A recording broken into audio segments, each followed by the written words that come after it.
Yes. Okay, it's recording. That sounds good. Yep. All right, welcome everyone. It's 2:09. We've had a couple different Zoom links, so we're getting everybody on the right one.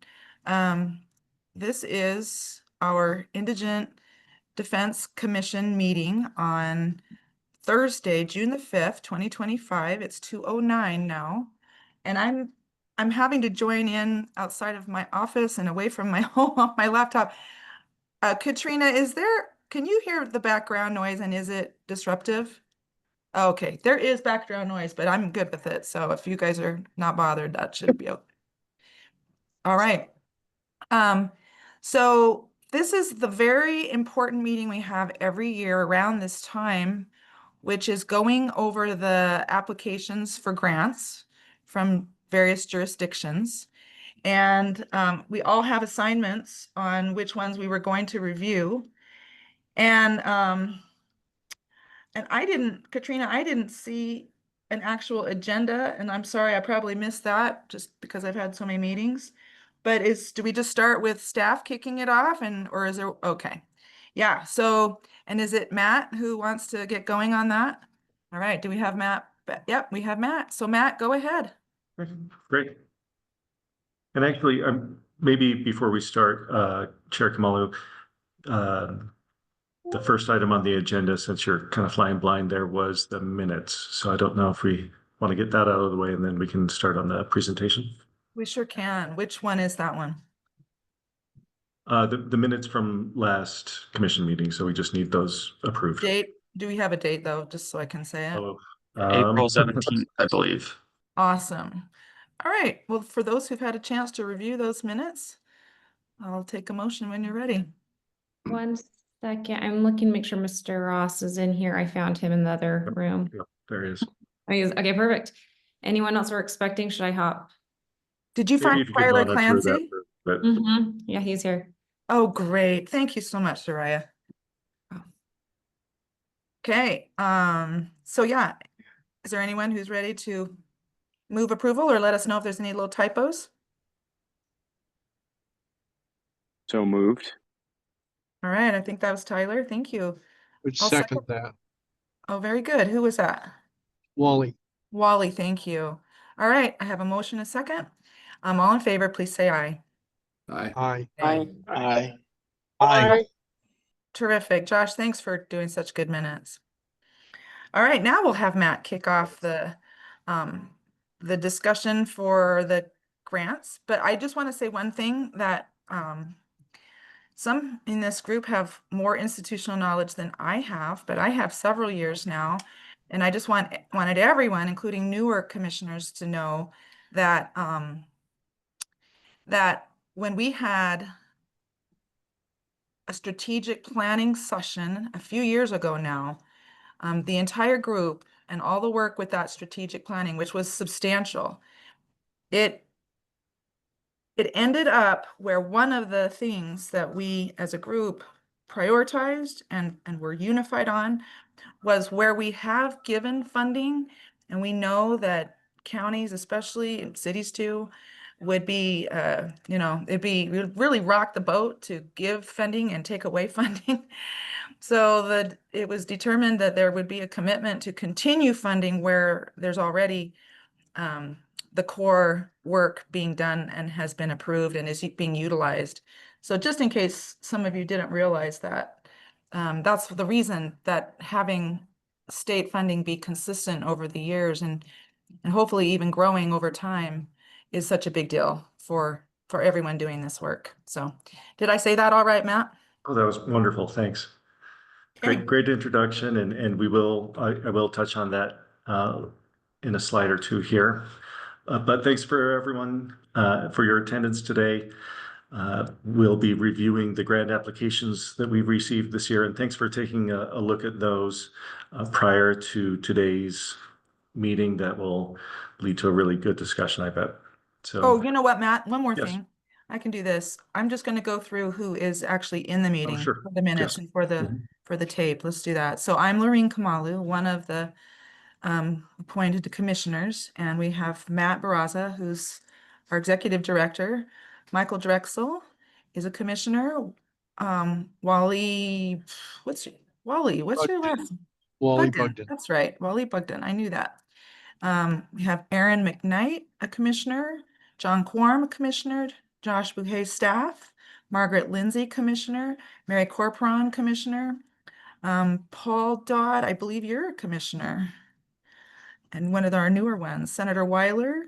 We have Tom Ross, who leads CCJJ at the state, Representative Tyler Clancy, who's in the House of the Representatives in Utah, and Zariah Gatmeyer, who's also staff. So I think did I get everyone, Matt? I think. I think, well, we have Rich Morrow, who's here now. Oh, there's Um, Rich. Yep.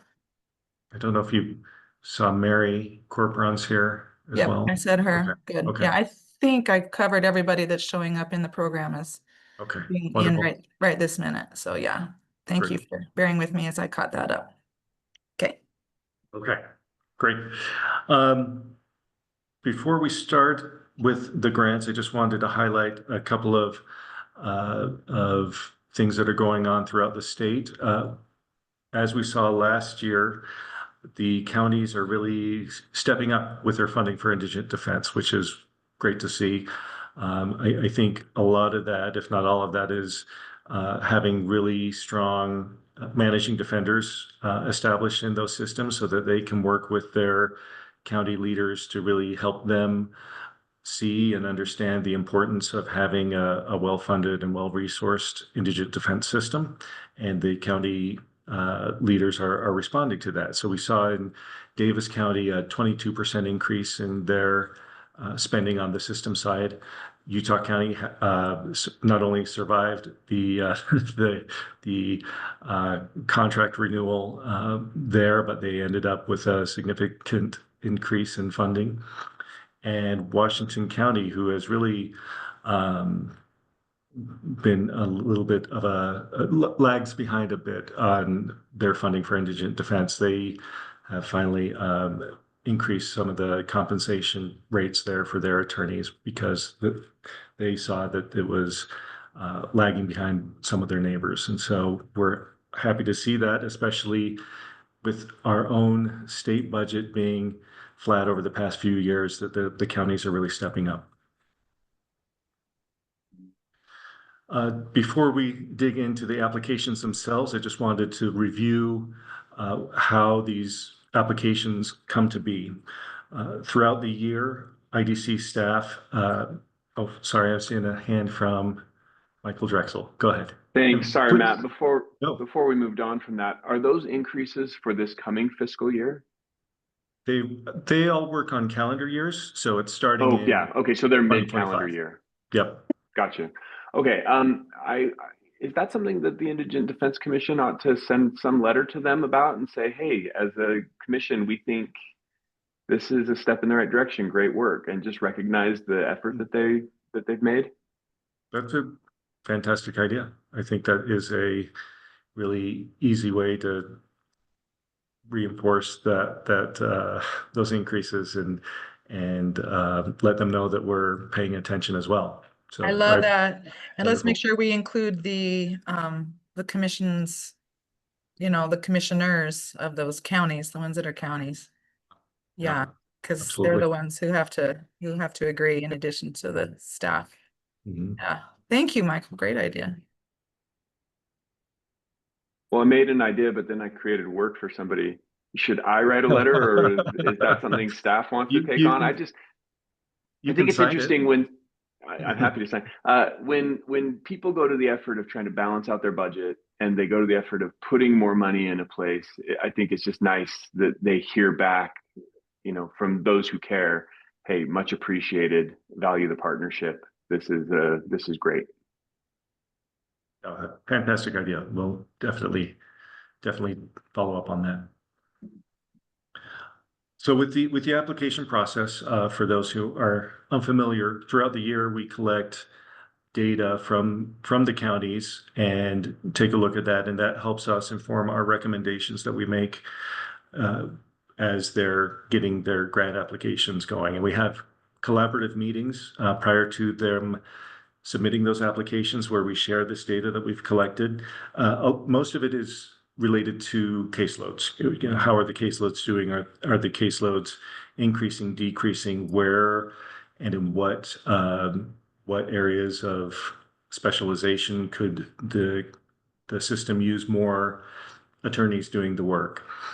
And then after the applications are received, the collaboration continues. The systems sometimes will have questions or will have questions, and we continue the conversation leading right up to today's presentation. So it really is a month-long process to get where we're at today.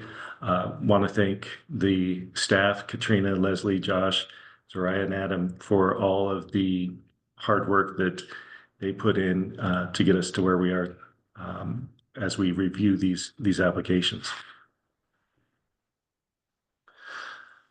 To review our funding landscape for this year. So 2 years ago, if you recall, we'll go way back to FY24, we had received $700,000 in new one-time funding from the legislature.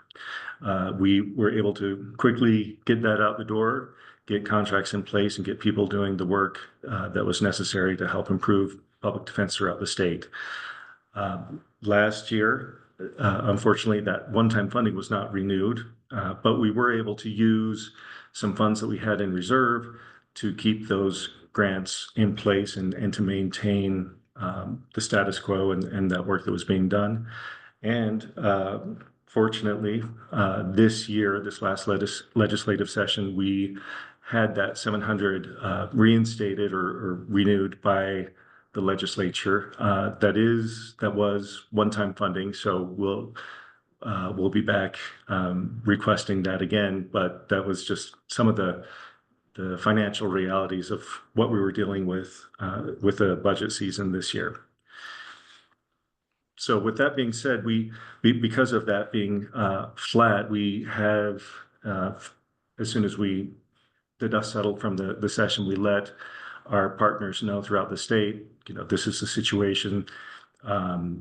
We don't anticipate any new funding opportunities, but we did encourage them to apply for what they felt they needed, right? And because that's beneficial not only for helping us know what the needs are from their point of view, but then also that gives me some data, some information that I can take as we go into the next budget cycle with the legislature, which starts in August, which feels like tomorrow. But now I have some information that I can use to say, not only do we need this 700,000 in, you know, ideally it would be ongoing, so we could keep those contracts in place, but then also here are some additional needs that we're seeing throughout the state and asked to include that in the governor's budget. So as we turn and consider the grant applications, I want to remind everybody of our tiered system. These are how we prioritize the grants that are being applied for. And to go back to Chair Kamalu's comment at the beginning of the presentation, our top priority is for renewal. So grants that are already in place, already have people doing the work, that is our top priority, is to have those continue. Our second tier is for management capacity increases. So if there is a new managing defender request, that gets the next priority.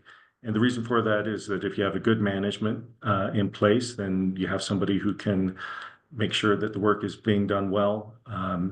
You can have that communication with the local funders that we see that is so important in helping advocate for not only increased funding and resources, but then also they have a seat at the table at the Criminal Justice Commission meetings to be able to advocate for the clients that they represent. Tier 3 is for new staff recommended attorney positions. Those are positions that, as I mentioned, we collect the data and inform and have those conversations about what the data says we need as far as new positions go. Tier 4 is for recommended non-attorney positions, so administrative assistants, social workers, other support staff that help a system function. And then finally, Tier 5 is all other requests. So what we received this year, if we break it down into tiers, is we have Tier 1 renewals is $7.3 million in renewals. And again, that's grants that we already have in place that wouldn't require any new funding. We did have a management capacity increase request for $50,000 that would fall into Tier 2. Tier 3 was new attorney positions. So those are positions that are requested and supported by the caseloads. Tier 4, new staff positions, social workers, administrative assistants, and the like. And then Tier 5 is all other requests. And those other requests, that $530,000, that is compensation increases. And we'll talk about each of these in more detail as we go through the applications. What we recommend, based on the budget and based on the amount of funding we receive from the legislature, our request is pretty straightforward. We recommend that the Tier 1 renewals are kept in place and approved by the commission. We're not requesting any new positions or new grant-funded positions this year based on that. There's a little bit of nuance here. There's some reallocations that I'll talk about, but it wouldn't result in any increased spending on the part of the grants. So I'm going to go through the applications just briefly. I know that all of you put in some time and effort to look at these, and so I want you to all have an opportunity to comment on the applications as we go through it, so that we can hear your thoughts on those, and then at the end of this, we'll ask for your motions when we're done. So the blue shaded portion here is for that Tier 1 grant renewals. So that's what we're recommending. This is the Iron Beaver Cane Regionalization Project. So as you can see, the majority of what they're asking for is just for the Tier 1 renewal. They were requesting a $5,000 increase in pay for their admin assistant. Again, we're not recommending anything outside of that Tier 1 renewal, but we're certainly you are the decision maker, so we can discuss that as we go through. The next slide here is for the Box Elder and Cache Regionalization Project. Again, we've got a sea of blue here for those Tier 1 renewals. They did request a shared position in Box Elder for a serious felony defender. That would be split between the two of us, and that's a position that other jurisdictions have and really like. And so this would be something in other years we would certainly be recommending and asking you to approve. But again, due to budget constraints, we're not in a position to do that. Carbon price, no new requests. These are all Tier 1 renewals.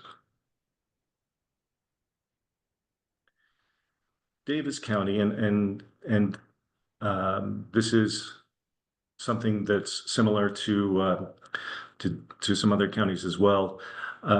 We have funded certain attorney positions, and over the years, what has happened is the county increases compensation for their county-funded positions. Our grant-funded positions have remained the same. It's been actually, probably several years, at least 3 or 4 years since we've increased the compensation amount of our grant-funded positions. So what the counties have seen is that there'll be a grant award from, say, 4 years ago in a certain amount, and then all of the other contractors who are doing the work end up getting increases while the grant fund remains the same. Now, fortunately, the counties have been, for the most part, making up the difference so that there's not a disparity between how much a grant-funded contractor is making versus how much a county-funded contractor is making. But that is something that the managing defenders and the county leaders have asked us to try to equalize that so that it's those are more in line with each other as far as those contract amounts go. So you can see here the Tier 5, all other requests, those are the increases requested by Davis County in order to bring those contracts up to parity with other similarly situated contracts within the county.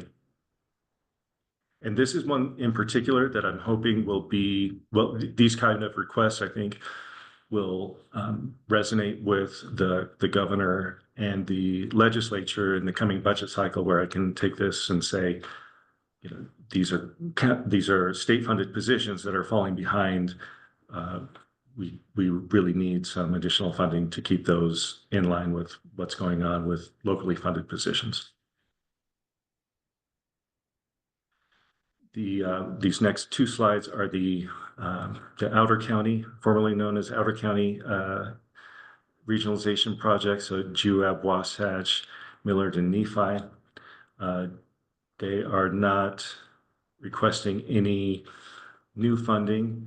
There is a modification that's part of this request. So it's not an increase in funding, but what we've seen is there was a social worker, a child welfare social worker grant that, when it was originally granted, the idea was that this social worker would do some work in Utah County for Utah County Public Defender's Office, and then devote the majority of their time in those three outer counties doing work for the child welfare cases there.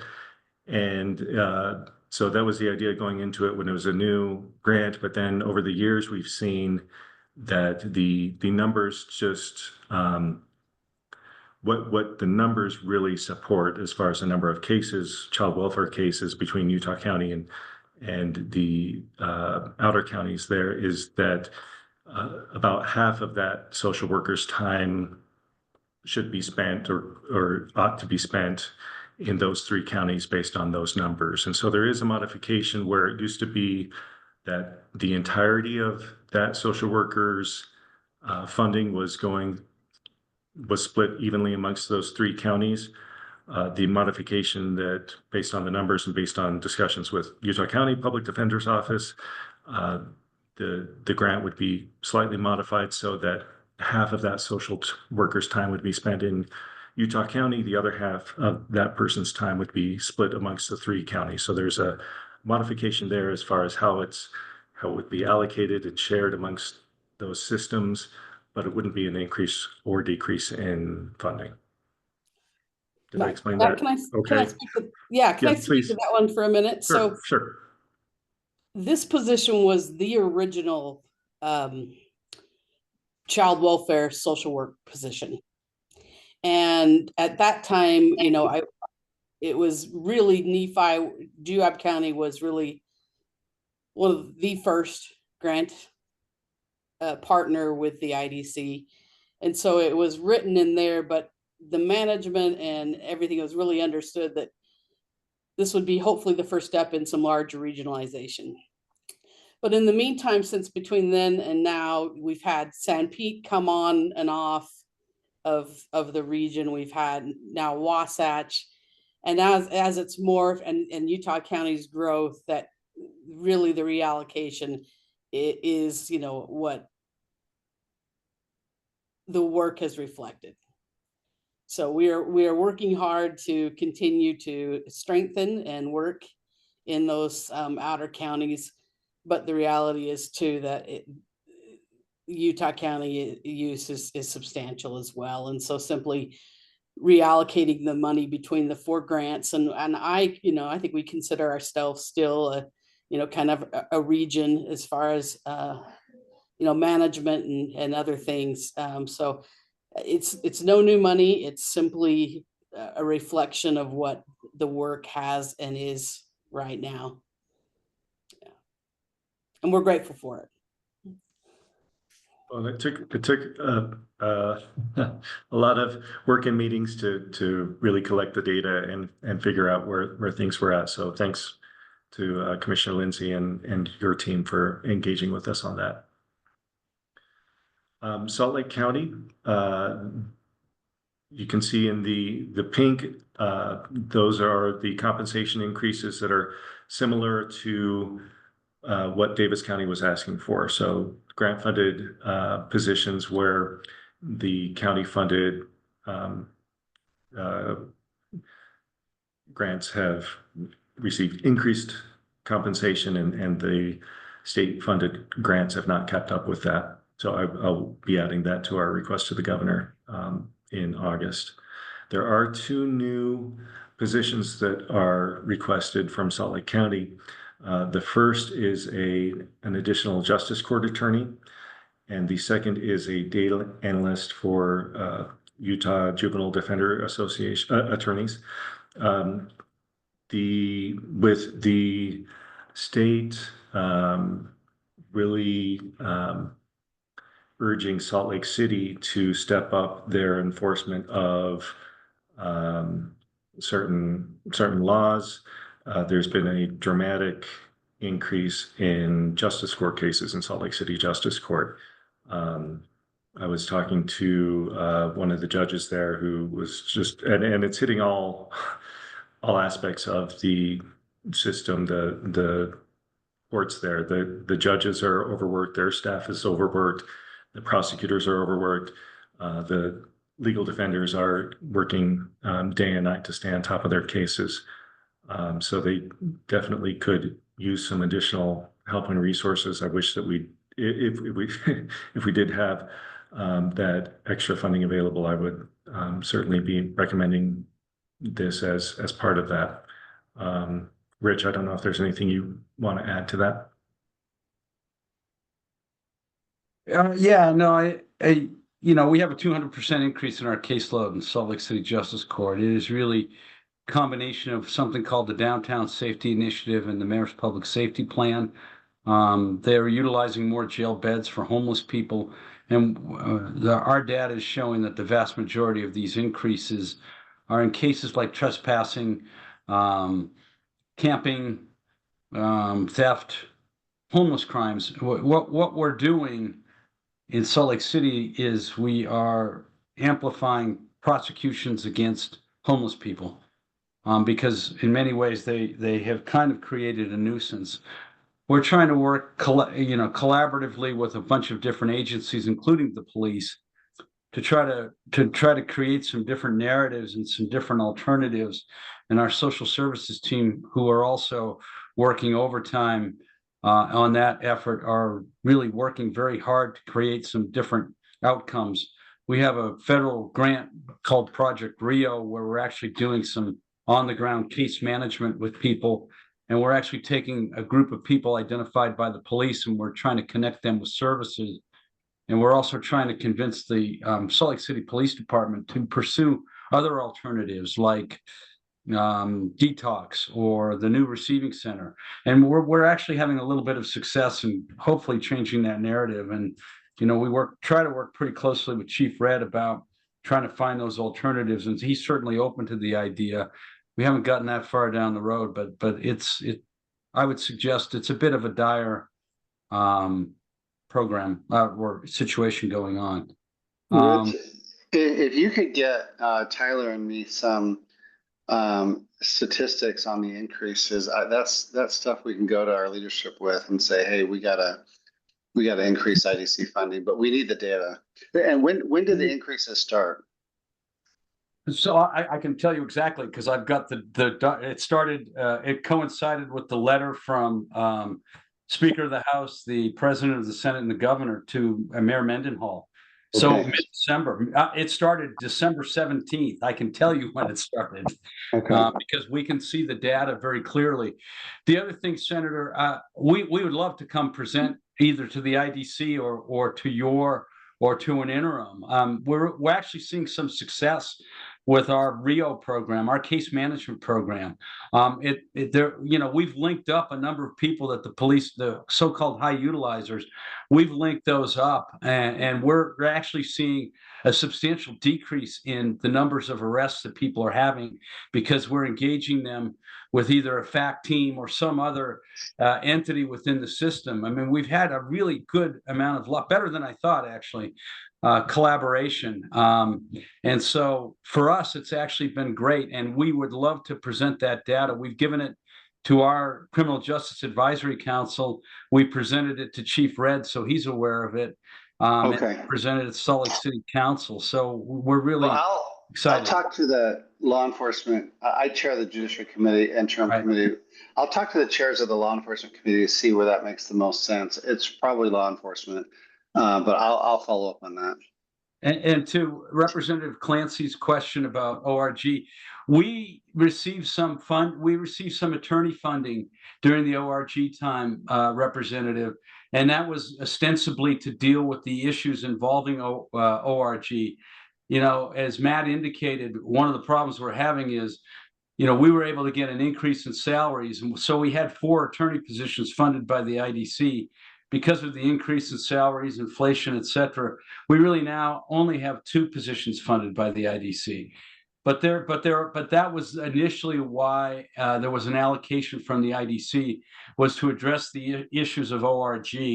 And I would suggest this is sort of a very similar event occurring, given what we're seeing in terms of the increase in caseload. Okay. That's very helpful. Thanks, Rich.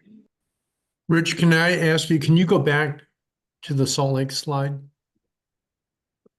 So, for example, the 66,000 that's repeated, whatever it is, 4 times, that's to increase the compensation to those 4 attorneys?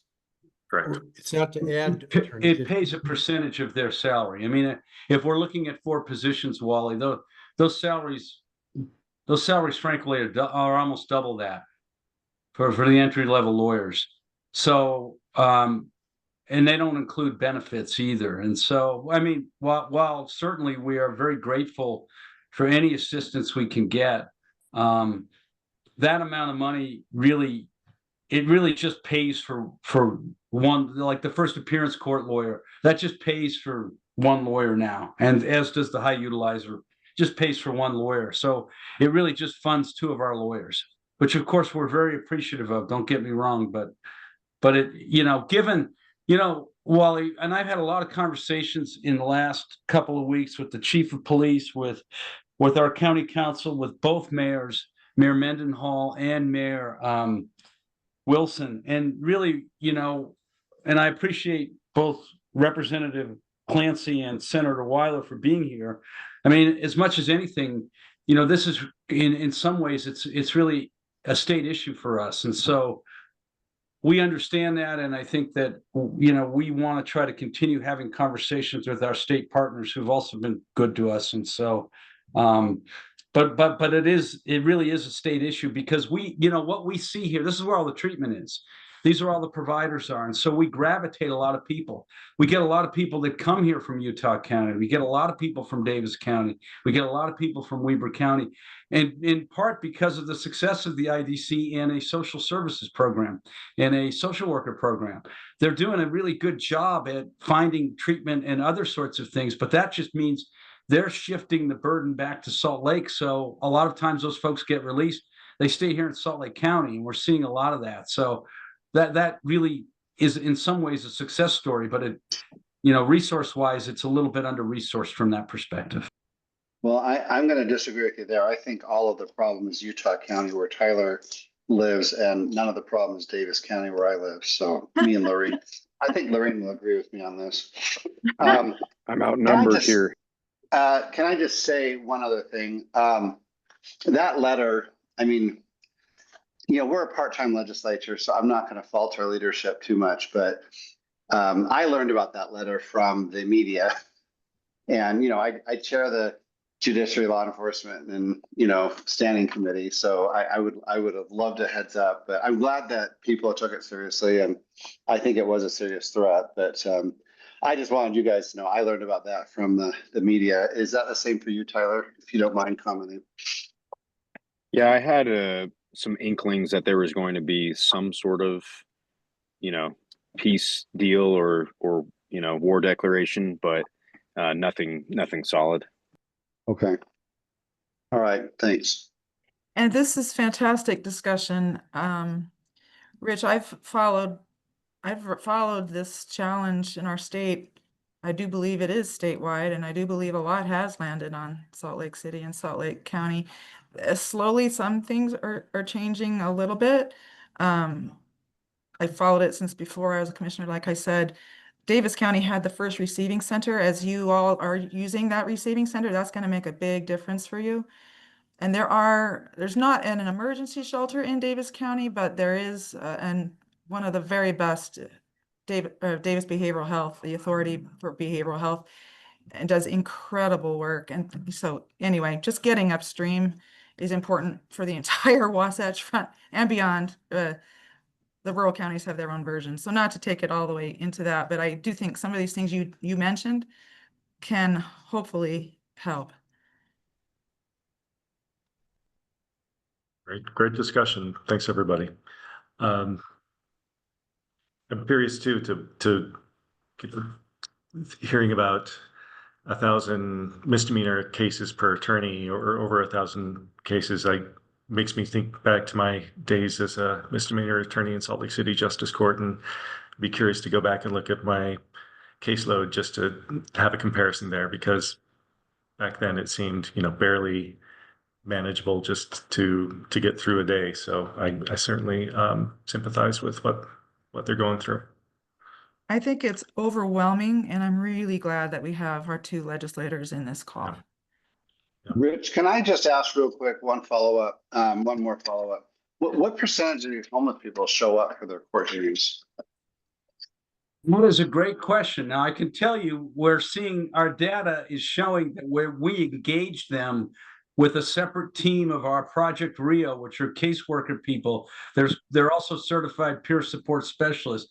We're seeing a gigantic increase in engagement, because what's happening, Senator, to most of our homeless folks is they may be given directions to go to 3 different courts. They're not going to make it to 3 different courts. And that's how they keep getting these warrants. But with engagement, we're sort of limiting the number of people we want to put in that, just because we want to get good data. But when we engage them, we're able to get them. The other thing we have as part of our contract on our federal grant is we have a taxi service. So if we need to get a taxi, although they don't really like transporting our homeless folks, but if we need to get a taxi, we can call them a taxi if they've got to get to an appointment for their medication and things like that. The second biggest thing that we're seeing with our clients, which also improves the reporting to where they're supposed to, is we're able to get them medication continuity between the time that they are in jail from the time that they're released. And we oftentimes get them long-acting injectables for people that are psychotic. And so they're like 1,000 times better, as opposed to being released to the street in sort of a semi-psychotic state. And now the medication has really helped them. So we're able to engage them a lot better. That's what our data has shown so far has been the most effective part of what we're doing. Last question I have for a while. I heard there was a fire at the Metro Jail today. Was there a lot of damage? Do we know? I don't know the answer to that.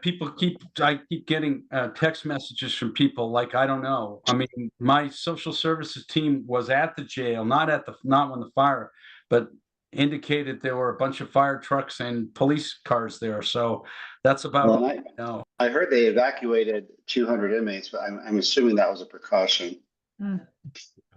And Rich, I just have one more question too, because again, this is all part of the criminal justice systems in our counties and in our state. Davis started a pretrial release program, which has been a lot of investment. It started in 2018. It's grown tremendously. It's incredibly successful. I know that Salt Lake County has had a pretrial release program for a very long time. It could be 20, 30 years. And so what you're talking about right there, the engagement that helps people be more successful, and is huge outcomes, of improvement rather than just doing nothing. Like we have all of that going on with our pretrial release. So I'm just super curious about how the pretrial release works in the picture. And maybe that's too far out, but of what we're here to discuss today, but that is a part of it, right? The pretrial release and those case managers and helping people not have additional crimes and then also showing up for their appointments. Yeah, no, that's a great point. And Salt Lake Criminal Justice Services in Salt Lake County has been doing that actually for over 40 years, which is really good news.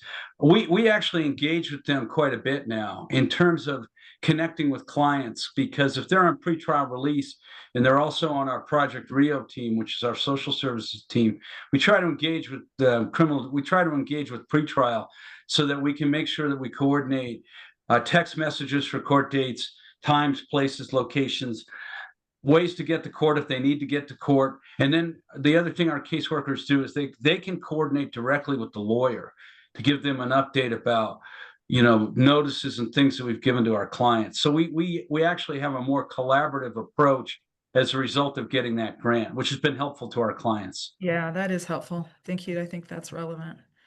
All right, keep going, Matt.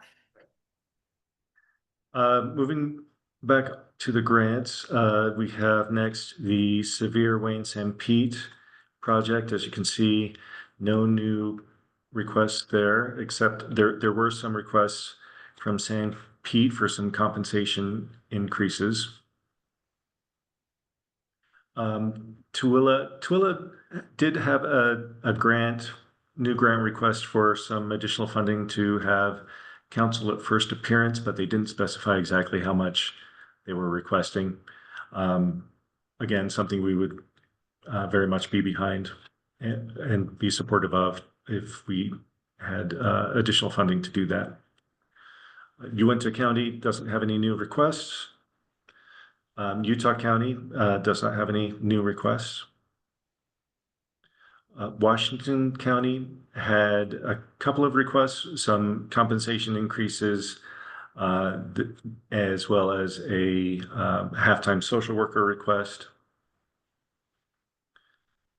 Weber County, again, similarly, a lot of grant-funded positions that are being supplemented with local funding as well, and so they would like us to increase our grant funding compensation to take over that portion. Also requesting some additional administrative requests or positions. And Grand County, no new requests. Now I'm ending with Summit County because we have an interesting project there. Summit County, if you recall, just re-engaged with us about a year ago. We granted a managing defender position as well as an administrative assistant position, and we've helped with other non-grant resources as well. They have requested some additional funding to have more of an administrator of the indigent defense system there. And in reviewing the grants, one of the things that we noticed is we felt that there is a position in Salt Lake County that we fund. It's a grant funded half by the IDC, half by the county, and that person helps coordinate between the three big contract holders there, LDA, UJDA, and Locken and Associates. And we felt that person could be carrying more responsibilities, and this presented us with an opportunity to engage in a regionalization project between Summit County and Salt Lake County. They're in the same district, the third district there. They're neighbors, and it looks like we're headed towards a project where rather than pouring additional grant funding into an administrator in Summit County, which is a relatively small system. I think they have maybe the equivalent of 3 full-time attorneys working there. So rather than adding additional administrative funding for a small system, Salt Lake County is open and willing to take on that administrative, those duties, and just include it in the IDC grant that we're already doing there. So this would be a modification that we're recommending is that the Salt Lake County administration grant be shared with Summit County and sharing those duties as well. There's some details that we're still working out as far as the split and getting MOUs in place and the like, but that's something that both counties are open and willing to do, and I think it's a great use of resources and is doing just what regionalization is supposed to do, right? We're maximizing efficiency, and we're not being duplicative or with our resources there. And that concludes the grant review. If anybody has any other comments they want to make about some of those applications or some of those requests, or as I mentioned, what we're recommending is just to renew those tier 1 requests and make the modifications that I described. However, you're the decision makers here, so if anyone has any different motions, now would be the time to open up that discussion. Thanks, Chair Kamalo. I'll turn it back over to you. Yeah, thank you, Matt. That was really excellent and lots of good discussion in there, some important parts.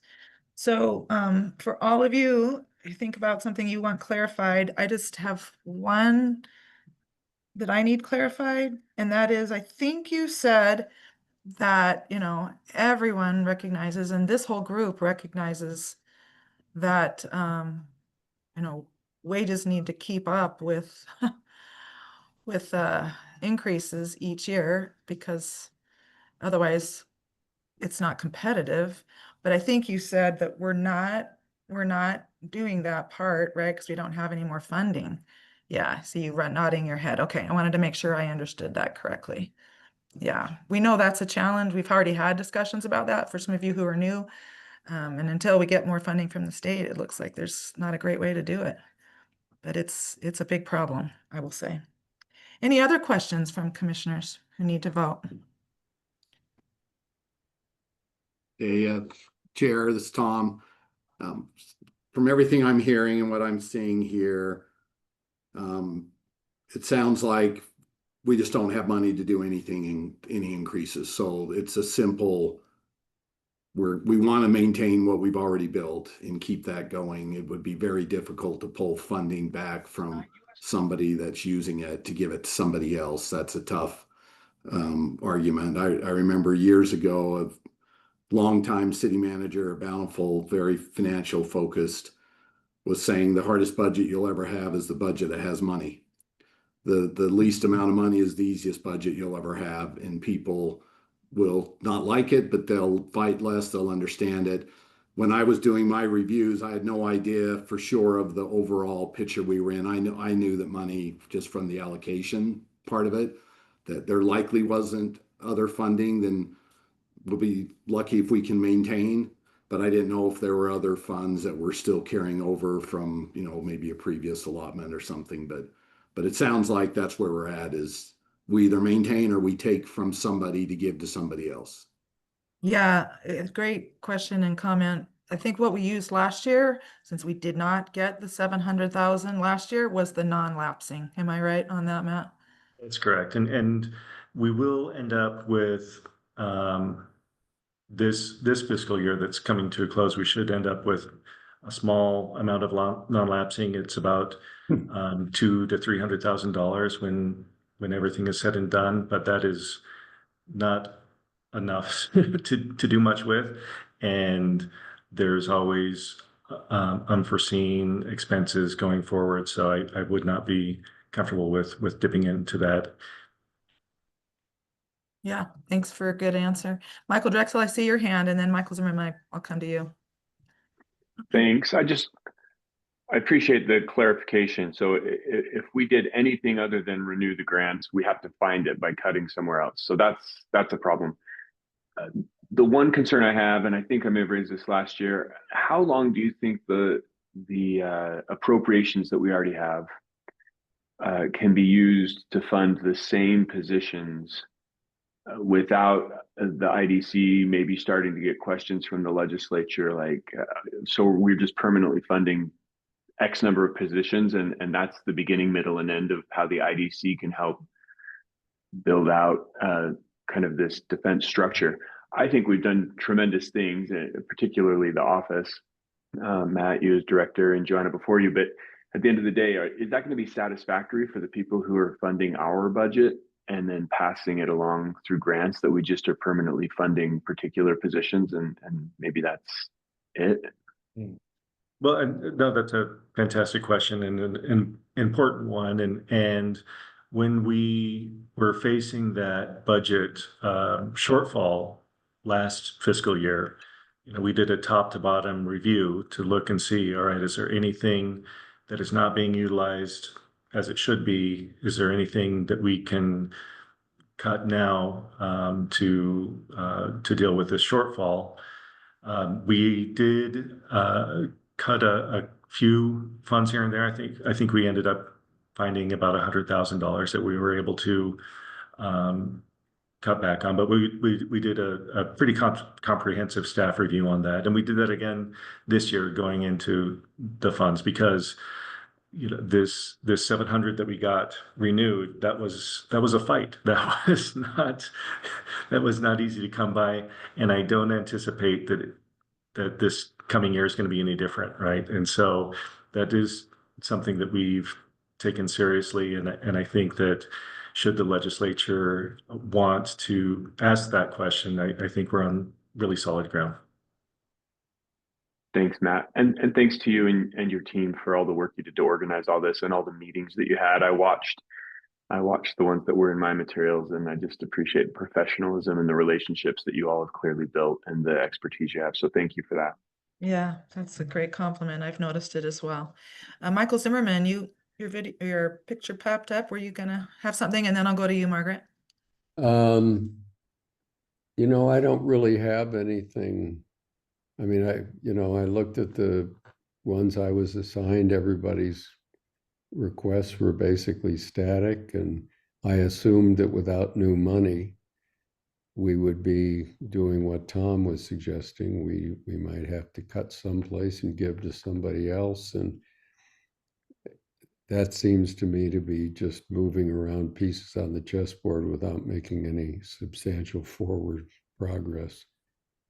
The question I picking up on Michael's comment, what are the prospects? I mean, I probably should be asking the senator about this, but what are the prospects for making additional progress in terms of appropriations?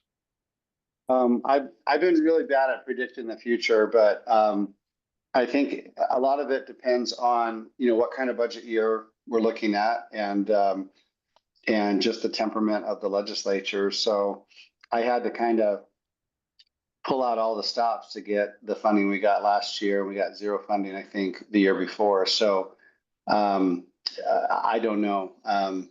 I can't say. I'm hoping Tyler's gonna rise in his body and help us more in the House. I'm not blaming him for anything, but this kind of has been Senate driven, for the most part since the IDC was created.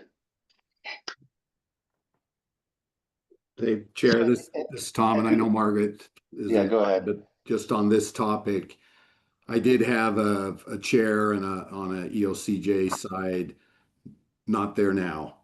This was recent though, that was a little bit to the point that Michael's making, that the biggest concern was this is a never-ending request increase. We don't know what the end game is. You come back each year, you ask for more money, and as Matt knows, stepping in, this is a hard there was always the one-time money, and then we were trying to get the one-time moved ongoing and then new one-time, and that worked for a period of time to, in many ways, credit Senator Weiler and others pushing it. But they are, it sounds like they're talking about what is the end game? What is it a percentage? I mean, does the state pay a certain percentage and the locals pay a percentage? Is it, otherwise they feel like, at least this person, who I believe is reflective of some of the others that are, and it's not just IDC, there's other programs that either we're involved in, or I think that's what they wonder and are looking at. So it may become painfully important for us to talk more about a longer term strategy for low funding. And then to Senator Weiler's point, if money improves or increases, maybe that provides an opportunity. But if the budgets stay tighter for any period of time, could very well be this next year, then we have an answer or some kind of a plan as to what should the equitable split be. I think it sounds like there should be there should be ownership in this by the state and the locals, and that's what's happening. But we may need to figure that out sooner than later. Thank you. Yeah, we're so careful to do that strategic planning session. I can't remember, Tom, if you were there for that. I don't remember, but it was, were you there, Tom? Yeah, you were. I mean, that was a big deal. I thought it was an excellent, I've been a part of strategic plans in other places, and I just thought that one was really, really well done. But, you know, the organization, and this is a state agency, can have the most amazing strategic plans to, you know, little by little, incrementally grow the structure and the fairness throughout the state of both funding and of keeping the Constitution with, you know, indigent defense. But until there's, you know, the money incrementally to keep moving that way, then our strategic plan is a little bit stuck. It was thoughtful. It might be good for you to just even send that out again, Matt, to all of the current Actually, commissioners. that's our plan is for next month to revisit the strategic plan, give an update, see where we're at, see if we need to adjust course on anything. So that's actually, you are, as usual, are spot on, and we look forward to doing that next month. Yeah, you and I often have a little vibe going on. Margaret, please, thanks for your patience. No, I just wanted to, you know, kind of counterbalance to what a little bit of what we've been talking about has been that, you know, not only has, you know, the importance of the state money from the legislature, but, you know, this body, that IDC staff, our local partners. I mean, I think we've also seen in many areas, especially in our probably level 2 counties, class 2 counties, substantial increases from, you know, the counties and from the localities.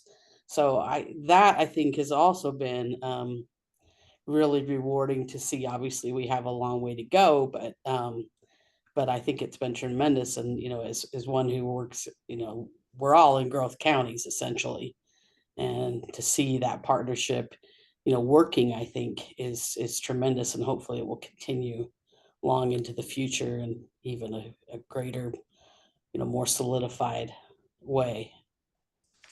Yeah, I love that. Great comment. And I do think our staff has a lot to do with that, you know, continually trying to educate all around, whether it's the legislators and the appropriators, but also just counties all over the place.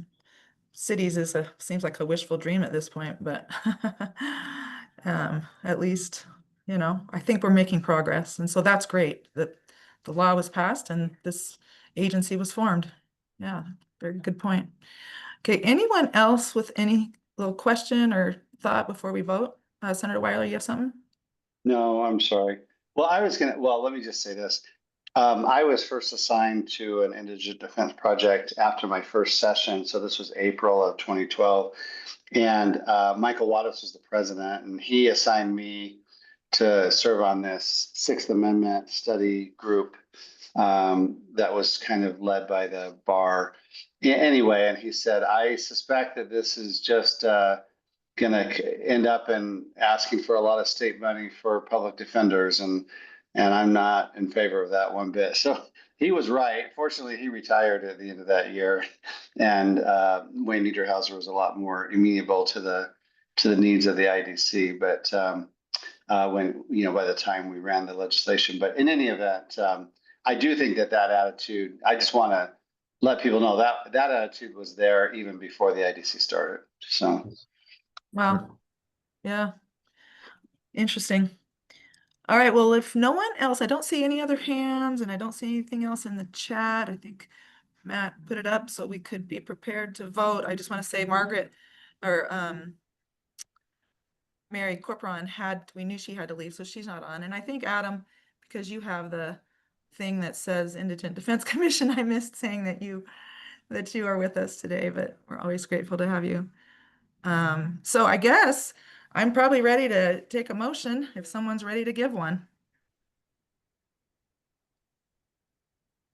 I'll make a motion.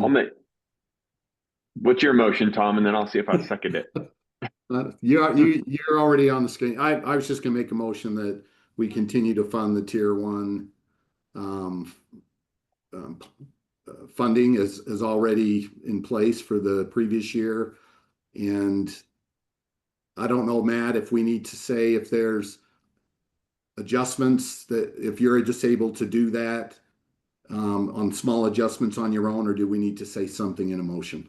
Yeah, I think my position would be if you were just to include the modifications that I described, that should be sufficient. Okay, and I'll include that. That's my motion. Sounds good. And I think I heard someone else. Is that you, Michael Drexel? Were you gonna? Yeah, I'll second that. And it's implicit in the motion, I think, but it's that we would also then not fund any of the tier 2, 3, 4, or 5 requests. Yeah, thank you for that clarity. Before, any other discussion, and then I'll bring up in here, Judge Zimmerman says that Senator Weiler deserves a lot of credit, and I'm sure everyone agrees with that. Yeah, thank you for keeping this. He totally made us legitimate after that 6th Amendment task force, because I don't think the task force report alone was sufficiently tough on the state that it would have made the whole effort toxic. And Senator Weiler really has carried the ball for us. Interesting. Yeah, wow. Made us legitimate. I've had a lot of help, but thank you. All right, well, we have a second and a motion. I think we've had that just won that piece of discussion, well deserved. And with that, let's go ahead. I'll maybe do a roll call vote here. I'm an aye vote. Michael Drexel? Aye. Judge Zimmerman? Aye. Senator Weiler? Aye. Tom Ross? Aye. Aaron McKnight? Aye. Great. Let's see.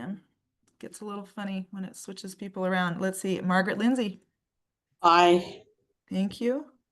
Paul Dodd? Aye. Thank you. Aaron McKnight? Did we already have you? Yeah, you did, but I'm an aye. Yeah, sorry. The names in the participant list are moving all around. Rich Morrow? Aye, and I abstained from the vote on Salt Lake County funding. Okay. Yeah, and we've got enough people here, I think. And I guess that's a question on a renewal, is there? Well, better safe than sorry. Then I would follow suit on. And me too. My county. I just have to laugh. I can hear Senator's voice and then we see the ceiling speaking to us. Yeah, I agree. And then Wally Bugden? Aye. Aye. All right, it is unanimous. And any of us who... You missed John. Oh, did I Aye. miss? Who was that? Oh, John Quorum, aye. John, thank you so much. Yeah, good luck when you have to keep track of all the moving names. Anyway, that's great. What a great group. What a great work. It's just a great work. And then we have great staff doing it. So I sure appreciate all of you. And we had super attendance today. So thank you for making time. since I didn't get to look at an agenda, Matt, is there anything else that we The had? last piece is about the chair. So if I could do a little intro. Yeah. Chair Kamalu has served 3 terms plus a little bit as our chair. She was the chair when I came on, and so she's been my chair this whole time. And it's been really wonderful working with you in that capacity. We don't have a whole lot of direction in our statute about things other than, you know, who the commissioner should be. But one line that we do have in the statute is that the chair serves a 1-year term and can serve a maximum of 3 terms. So, you know, it's very bittersweet to say that Chair Kamalu's term has come to an end. And so I want to thank her for, you know, not only keeping us on track during all of these meetings and being so welcoming to new commissioners as they're coming on, but she's also a tremendous advocate for the IDC and the work that we do wherever she goes, whether that's at a UAC meeting or up at the legislature when we're having one of those all hands on deck moments. So, and I know that she will continue to do so, even though she's not the chair. So she is a true believer, and I thank you for all your work and attention. You are welcome. It's great to be with this group. It's easy to lead a wonderful group. It's harder to lead so-so groups. But she's not going anywhere. She's still with That's us. right.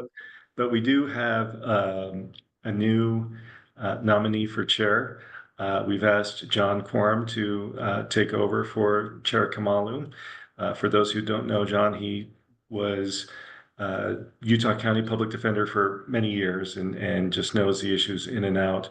Recently had a change in firm that's going to allow him to be at all these meetings and be in charge of them. So we're looking forward to that. But then Chair, soon to be Commissioner Kamalu, I'll turn it to you for a vote. Okay, yeah, let's take a vote. I will move that John Quorum, one of our wonderful commissioners, becomes chair. Does anyone want to second that? I'll second it. All right, got 2 people, but we'll give that to Judge. Heard you. And then all in favor, please say aye. Aye. All right, very good. All right, and so let's see, there was an old calendar thing for later June, but I don't think we have that one. And so do we meet in July, or when's our next meeting, Matt? We have a meeting in July, so it'll be back to the regular schedule, the third Thursday at 2:00. So that looks like that will be the 17th of July, and it looks like calendar invites are out. So Great. you can double check on that, and we'll be talking about the strategic plan.